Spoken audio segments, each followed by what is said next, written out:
ஓம் ஸ்ரீ குருப்யோ நம வக்ரதுண்ட மகாக்காய சூரியகோடி சமப்பிரப நிர்விக்னம் குருமே தேவ சர்வகாரேஷு சர்வதா. உலகமெங்கும் இருக்கும் நமது ஆன்மீகம் பிளஸ் நேயர்கள் அனைவருக்கும் ஜோதிட குருஜியின் இனிய வணக்கங்கள், வாழ்த்துக்கள், ஆசீர்வாதங்கள்.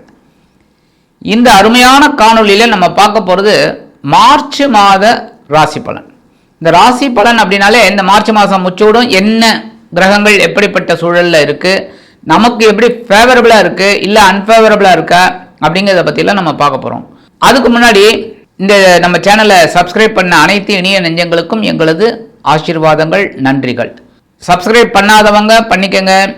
அதேமாரி இந்த ப்ரோக்ராமை ஃபுல்லாக பாருங்கள், லைக் பண்ணுங்கள், கமெண்ட் பண்ணுங்கள், ஷேர் பண்ணுங்கள். அதுமாரி ஜாதகம் பார்க்கணுன்னு வரவங்க, அதாவது அவங்கவுங்க சுய ஜாதகத்தை பார்க்கணும் அப்படின்னாக்க வாட்ஸ்அப்பில் வாங்க. அந்த வகையில் இந்த மார்ச் மாத ராசி பலன் அப்படின்னாலே இந்த மாதம் ஒரு 2 கிரகங்கள் பெயர்ச்சி இருக்கு. சாதாரணமாகவே சூரிய பகவான் கண்டிப்பாக ஒரு 15 நாள் தான் இதில் இருப்பார். அப்புறம் மிட்டில் அப்படியே அடுத்த ராசிக்கு வந்துடுவார். எப்போவுமே இங்கிலீஷ் ராசி பலனில், இங்கிலீஷ் மாதத்தில் அதான். சூரிய பகவான் மார்ச் 14 வரைக்கும் கும்பராசியில் இருக்கார். ராகு எல்லாரோடையும் சேர்ந்துட்டு குருவோட பார்வையை வாங்கிட்டு 15ஆம் தேதியிலேருந்து அப்படியே மாறி மீனராசிக்கு வந்துடுறார். மீனராசியில் சனீஸ்வர பகவானோட சேர்ந்துடுறார். அதேமாதிரி சுக்கிர பகவான் மாத ஆரம்பத்திலிருந்து 25ஆம் தேதி வரைக்கும் உச்சமடைந்து மீனராசியில் சஞ்சாரம் பண்ணுறார். 26ஆம் தேதிக்கு அப்புறம் அப்படியே மேஷ ராசிக்கு வந்துடுறார். புத பகவான் கும்பராசியில் வக்கரகதியில் இருக்கார். 20ஆம் தேதியிலேருந்து அவர் வக்கர நிவர்த்தி அடைகிறார். குரு பகவான் ஆஸ் யூஷுவல் மிதுன ராசியில் வக்கரகதியில் இருக்கார். 9/3/2026 அன்னைக்கு வக்ர நிவர்த்தி அடைஞ்சு அருமையாக பலன்களை தரப்போகிறார். சனீஸ்வர பகவான் ஆஸ் யூஷுவல் மீனராசிலேயே சஞ்சாரம் பண்ணிட்டு இருக்கார். செவ்வாய் பகவான் கும்பராசிலேயே இருக்கார். இந்த மாதம் முச்சோடும் வேறு எங்கேயும் அவர் ட்ராவல் பண்ணலை. ராகு பகவான் கும்பத்தில் தான் இருக்கார். கேது பகவான் சிம்மத்தில் தான் இருக்கார். அந்த வகையில் இந்த மார்ச் மாதத்தில் கிரகங்களோட நிலைமைகள் இப்படித்தான் இருக்குது. ஏன்னா புதன் வக்ர நிவர்த்தி அடைகிறார், குரு வக்ர நிவர்த்தி அடைகிறார். அதேமாதிரி சுக்கிரன் உச்சமடைஞ்சு சஞ்சாரம் பண்ணுறார். 26ஆம் தேதிக்கு அப்புறம் மாறுறார். அதேமாதிரி சூரிய பகவான் மிட் வரைக்கும் கும்பத்தில் இருக்கார். அதுக்கப்புறம் அவர் மீனத்துக்கு வந்துடுறார்.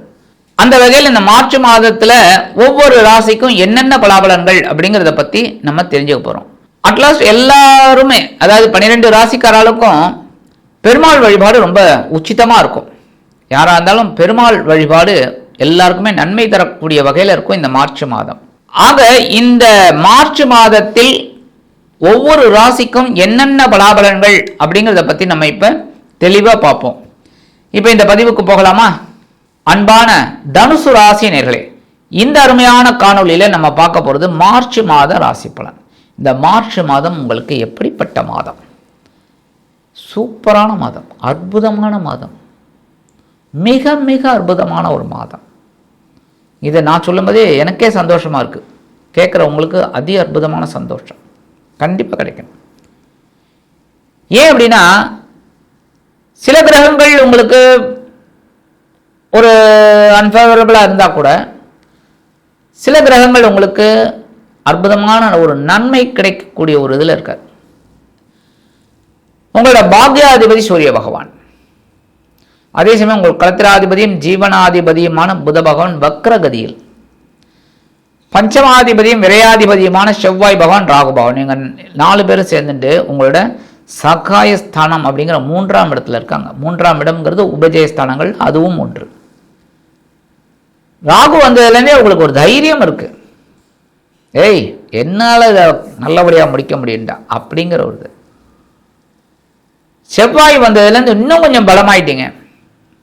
அதுவும் குழந்தைகள் ரொம்ப உங்களுக்கு சப்போர்ட்டிவாக இருக்கிற சந்தோஷம். அதேமாதிரி விரயங்கள், ஆனால் விரயங்களை தவிர்க்க முடியாத விரயங்களாக இருக்குது. நிறைய அசுப விரயங்கள், சுப விரயங்கள் சொல்லி மாறலை. ஏன் இன்ஃபேக்ட் இஎம்ஐ கட்டக்கூட முடியல, கஷ்டப்பட்டு ஏதோ கட்டிக்கிட்டு இருக்கீங்க. அதே சமயம் உங்களோட பாக்யாதிபதி சூரிய பகவான் 3ஆம் இடத்துல தைரியத்தை கொடுத்துட்டு இருக்கார். தொழில் வியாபாரம் எல்லாமே உங்களுக்கு பரவாயில்லை அப்படிங்கிற மாதிரிலாம் போயிட்டு இருக்கு. இன்னும் பெரிய மைனஸ்லாம் கிடையாது. அடுத்தபடியாக பார்த்தீங்கன்னா, உங்களோட பகைருண ரோகாதிபதியும் லாபாதிபதியுமான, நல்ல கவனிங்க, பகைருண ரோகாதிபதியும் லாபாதிபதியுமான சுக்கிர பகவான் மீன ராசியில் உச்சமடைந்து சஞ்சாரம் பண்ணுறார். எங்கே? உங்களோட சுகஸ்தானம்.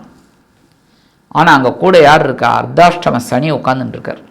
கரெக்டாக அவரோட இந்த சுக்கிரபவன் உச்சமடைஞ்சு உட்காந்துட்டு இருக்கார். 15 மார்ச்லேருந்து சுகஸ்தானத்துக்கு சூரிய பகவான் வந்துடுறார். அதுக்கப்புறம் 26/3/2026 தான் இந்த சுக்கிர பகவான் வந்து அப்படியே ராசி மாதிரி உங்களோட பஞ்சமஸ்தானம் அப்படிங்கிற 5ஆம் இடத்துக்கு வர்றார் மாத கடைசியில். அதுக்கு முன்னாடி பார்த்தீங்கன்னா இந்த சுக்கிரன், சூரியன், சனீஸ்வர பகவான் 3 பேருமே அங்கே இருக்காங்க. எங்கள் சுகஸ்தானத்தில் கண்டிப்பாக 2 ஆதிபத்தியம் இருக்குன்னு சொன்னேன் பார்த்தீங்களா, சுக்கிர பகவான் எல்லாருக்குமே. அப்போ இந்த 2 ஆதிபத்தியம் அப்படிங்கும்போதே உங்களோட உத்தியோகத்தில் கவனமாக இருக்கணும். அதேமாதிரி தொழில் வியாபாரத்தில் கவனமாக இருக்கணும். உடல் ஆரோக்கியத்தில் கவனமாக இருக்கணும். கடன்கள் விஷயத்தில் கவனமாக இருக்கணும். குடும்பத்தில் ரொம்ப அண்டர்ஸ்டாண்டிங்காக இருக்கணும். இதெல்லாம் பண்ணினீங்கனாலே 11ஆம் இடம் ஜெயிக்கும். லாபம் கண்டிப்பாக வரும். லாபம்னா என்ன? சந்தோஷம் கண்டிப்பாக கிடைக்கும். அதே சமயம் சூரிய பகவான் அங்கே சேர்றார் அப்படிங்கிறனால ஓரளவுக்கு நன்மைகள் கிடைக்கும். சில பேருக்கு சொத்து சேர்க்கை உண்டாகும். அரசியல்வாதிகளுக்கெல்லாம் அற்புதமான ஒரு சூழல், நல்ல ஒரு முன்னேற்றம் கிடைக்கும். அரசியல்வாதிகள் எல்லாருக்குமே ரொம்ப நல்ல ஒரு மகான்களுக்கெல்லாம் ரொம்ப இது, அதாவது இந்த குருமகான்கள் இருக்கா பாருங்க, அவளும் உடல் ஆரோக்கியம் நல்லபடியாக இருக்கும். அவளுக்கெல்லாம் குருமார்கள் அவளுக்கெல்லாம் உடல் ஆரோக்கியம் நல்லபடியாக இருக்கும். அதேமாதிரி ஆசிரியர் பணியில் இருக்கீங்க பாருங்க, அவங்களுக்கெல்லாம் ரொம்ப சந்தோஷம். நல்ல ஒரு இது ஆசிரியர் பணியில் இருக்கிறவங்களுக்குலாம் நல்ல இடமாற்றம் இதெல்லாம் கிடைக்கிறதுக்கு வாய்ப்பு இருக்குது. அவங்க நினச்ச காரியங்களை சாதிச்சுக்கலாம். ஆனால் என்ன ஒன்று, தனவரவுங்கிறது கொஞ்சம் அப்படியே இருக்கும். முயற்சிகள் எடுங்க, கண்டிப்பாக நன்மைகள். ஏன்னா சனீஸ்வர பகவான் அர்த்தாஷ்டம சனியாக இருக்கார். அர்த்தாஷ்டமம் அப்படின்னால அஷ்டமத்தில் பாதி. அதனால் கொஞ்சம் கவனமாக இருந்தால் ரொம்ப நல்லது. சரியா? இந்த வரவெல்லாம் நல்லபடியாக வரும். ஏன்னா ஆனால் சுக்கிர பகவான் உச்சமடைந்து அங்கே இருக்காருங்கும்போது உங்களுக்கு சுகங்களை கொடுக்கறதுக்கு தான் அவர் அங்கே இருக்கார். புரியுதா? உங்களுக்கு கஷ்டத்தை கொடுக்கறதுக்கு அங்கே இல்லை, சுகங்களை கொடுக்கறதுக்கு அங்கே இருக்கார். இந்த சுகங்களாக எடுத்துட்டு நீங்கள் அப்படியே ஜாலியாக அனுபவிச்சு நல்லா இருக்கணுங்கிறதுக்காக தான் அதான் நீங்கள் செய்யணும். அப்போ தான் உங்களுக்கு நல்ல ஒரு முன்னேற்றம் கண்டிப்பாக கிடைக்கும். அடுத்தபடியாக பார்த்தீங்கன்னா உங்களது களத்திராதிபதியும் ஜீவனாதிபதியுமான புத பகவான் 20 மார்ச்லேருந்து வக்ர நிவர்த்தி அடைகிறார். வக்ர நிவர்த்தி ஆன உடனே இந்த எழுத்து, இந்த சினிமாலெல்லாம் வந்து இந்த கலைத்துறையில் வேலை பார்க்குறா வருங்க, அந்த எழுத்து டைரக்ஷன் அது இது எல்லாத்துலேயுமே வந்து இந்த ஒரு இதுவாக அறிவுபூர்வமாக யோசிக்கிறவா எல்லாருக்குமே வெற்றி கண்டிப்பாக கிடைக்கும். அது எந்த ரூபத்தில் நீங்கள் வேலை செஞ்சாலும் பரவாயில்லை.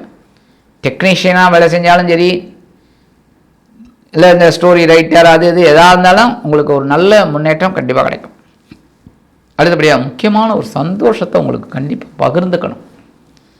என்ன அப்படின்னா, உங்கள் ராசிநாதனும் சுகாதிபதியுமான குரு பகவான் உங்களோட களத்திர ஸ்தானத்தில் ரொம்ப வீக்காக இருக்கார். வக்ரம் ரொம்ப இதாக இருக்கார். ஜென்மராசியை பார்க்குறாரு, எல்லாம் ரைட்டு. ஆனால் கொஞ்சம் வக்ரத்தில் இருக்கிறதுனால நண்பர்கள் மூலமாக கொஞ்சம் பிரச்சனைகள், பிரிவுகள், வாழ்க்கை துணையோட உடல் ஆரோக்கியம் ப்ளஸ் ஆர் மைனஸ் இப்படி தான் போயிட்டுருக்கு. ஒரு நாள் நல்லா இருக்காங்க, ஒரு நாள் முடியல, இந்த மாதிரி. ஆனால் இந்த மார்ச் 9ஆம் தேதியிலிருந்து இந்த குரு பகவான் வக்ர நிவர்த்தி அடைகிறது ரொம்ப ரொம்ப விசேஷமான பலன்கள் உங்களுக்கு கண்டிப்பாக கிடைக்கும். சுபகாரியங்கள் அற்புதமான நிகழும். மனதிற்கினிய சம்பவங்கள், உத்தியோகம் நல்லபடியாக இருக்கும், இந்த வியாபாரம் நல்லபடியாக இருக்கும். இது வரைக்கும் அப்படியே இந்த டக்கப் பாராக இருந்தது பாருங்க, அப்படியே போயிட்டு இருந்தது, அதெல்லாம் நல்லபடியாக சக்ஸஸ் ஆகும் உங்களுக்கு.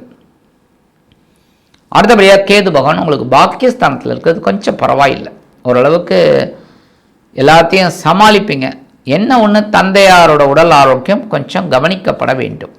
மருத்துவ செலவுகள் ஏதாவது இருந்ததுன்னா கரெக்டாக அதை கவனிச்சுக்கிறது ரொம்ப நல்லது. சரி, பரிகாரம் அப்படின்னு பார்த்தீங்கன்னா கண்டிப்பாக குரு பகவான் வழிபாடு பண்ணியே ஆகணும். அதேமாதிரி குரு மகான்கள் தரிசனம், சித்தர் பெருமக்கள், சித்தர்கள்லாம் நம்ம நல்ல வழிபாடு பண்ணினோம் அப்படின்னா அவளாம் பக்கத்தில் உட்காந்துன்னு நமக்கு அனுகிரகம் பண்ணுவாள். அது சித்தர்கள் வழிபாடு. அடுத்தபடியாக சனீஸ்வர பகவான் வழிபாடு கண்டிப்பாக பண்ணணும். சனி பகவான் வழிபாடு கண்டிப்பாக பண்ணணும். ஏன்னா அர்த்தாஷ்டம சனியாக இருக்கார். அதான் சனீஸ்வர பகவானுக்கு எழுதீபம் போட்டுட்டு ஒரு அர்ச்சனை பண்ணிட்டு வாங்க, அற்புதமான பலன்கள் உங்களுக்கு கண்டிப்பாக கிடைக்கும். ஆக இந்த சின்ன பரிகாரம் நீங்கள் பண்ணுறதுனாலே மார்ச் மாதம் இந்த தனுசு ராசி நேர்களுக்கு அதி அதி அதி அற்புதமான ஒரு மாதமாக கண்டிப்பாக அமையும் என்று கூறி விடைபெறுகிறேன். நன்றி, வணக்கம். மீண்டும் ஒரு அருமையான காணொலியில் உங்களை அற்புதமாக சந்திக்கிறேன். வாழ்த்துக்கள். வாழ்க வளமுடன்.